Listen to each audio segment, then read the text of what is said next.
There were great athletes, and then there were great fundamentally sound players, and then there was Kobe Bryant. Yeah, and as you know, when you played against these guys, and Rich, you know this, you could deal with the ridiculous athlete, but you could find a way to bait that person into maybe doing something they weren't comfortable doing, right? And there were shortcuts you could take to deal with that. And don't get me wrong, that was a challenge in and of itself. And then you had the super fundamentally sound guy, but he wasn't going to blow by you or jump over you. Those guys represented a different kind of challenge too, but again, wasn't the type of thing where your heart rate was going up because of that. Then you have a guy like Kobe Bryant, who had the ridiculous athleticism, freak athleticism, combined with what I think might be the greatest footwork in the history of the game.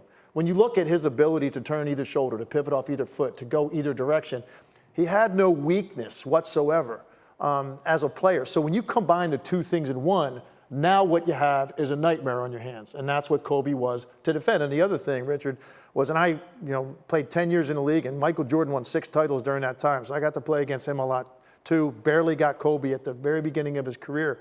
But the one thing they did have in common, they were the only 2 guys I ever played against that never took a second off where they weren't thinking about going when they got it. So you could never relax. You couldn't turn your head for a split second, make the slightest mistake, they were back cutting you. Every time they caught it, their initial reaction was to turn square up and try to go on you. I played against a lot of Hall of Famers, and some of those guys would take plays off where they spotted up and watch somebody else play, and you could take a breath.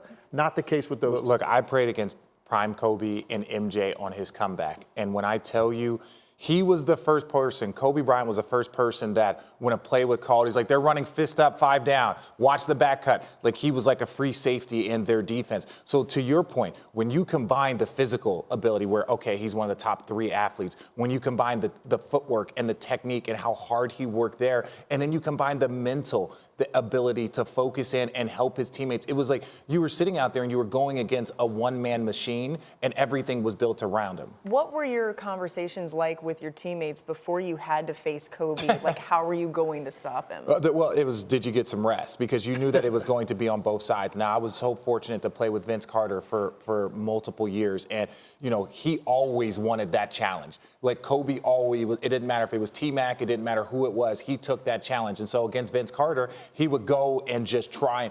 And so I would have had the fortune of having maybe the 3rd best defender on me. And if I ever got going, all of a sudden it was a switch. And then Kobe was going to be guarding me. And you looked at it like, okay, this is a sign of respect. This is a sign of respect. He was like, this moment with Vince, I started on him, you're playing well. So he was just constantly moving back and forth to whoever it was. He felt it was time to slow down or stop.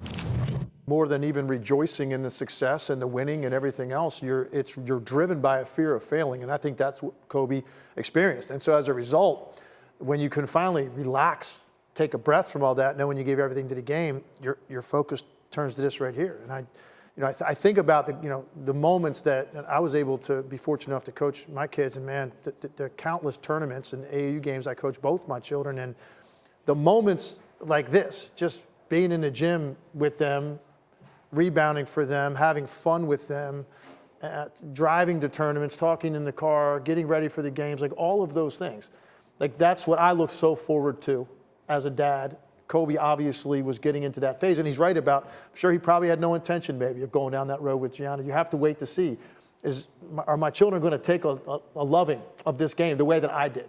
And once she did, the bond obviously was clearly there, and it was starting to get his juices flowing again for that and what could she become. So I feel so saddened that he won't get to experience that. And to your point, you look at how she started to evolve as a player, and then how he started to support her heroes. Now, he might have supported women's basketball long before his daughter was a focal point for him in that space, but she was a fan of so many people. So all of a sudden you would see him at UConn basketball games. You would see him, going and watching, Oregon play. And he was constantly talking about women's basketball, constantly talking about the U.S. women's national soccer team. He just started to support even more who his daughter's heroes were. And that's what made her and him so bonded. And that's why the entire world got to watch him be a father to another future sport, to another athlete. And it was just the entire basketball community, the entire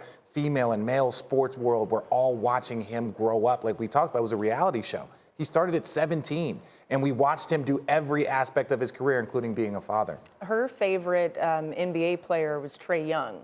And just even seeing the impact that her loving Trey has had on him, and even before all of this tragedy happened, I think it's incredible, Legs, to just look at how that has become a part of this too. All the people that not only her father affected, but that Gigi has affected in her legacy. Yeah, it's amazing. You think about, first of all, how special you have to be as a young person to even embrace the sport when your parent is up on that level. Think about that. I mean, the pressure that comes with that, and some of the things that you could run from and be afraid of because you're afraid of not living up to certain things. So to think that she had that quality at such a young age, she wasn't going to run from it. She was going to embrace it. And she wanted to chase that and see how far I can go with this. I think that's something that athletes connect to when you see something special in a young person that has not only the talent, but they've got that it quality that they're not going to run from the light. They're going to run to it. And that is, I think, why a guy like Trey Young and other athletes can really identify with her. And you see the reaction of Tracy McGrady. A lot of it is that. Yeah, and look at how he passed. It was going to her basketball game with a bunch of her teammates and friends. And it's something that when you get to watch all of this go on and then you see how he passed, it's been something that's touched everyone. And me personally, he has shown how to evolve even in that transition in basketball, right? So after you're done retiring and you see him spending more time with his family, you see him coaching, all of a sudden to every guy that's about to retire, or, hey, you've mirrored Kobe your whole life, and you see what he's doing now. He has set an example for fathers everywhere, and that's something that I commend him, and it's going to be dearly missed.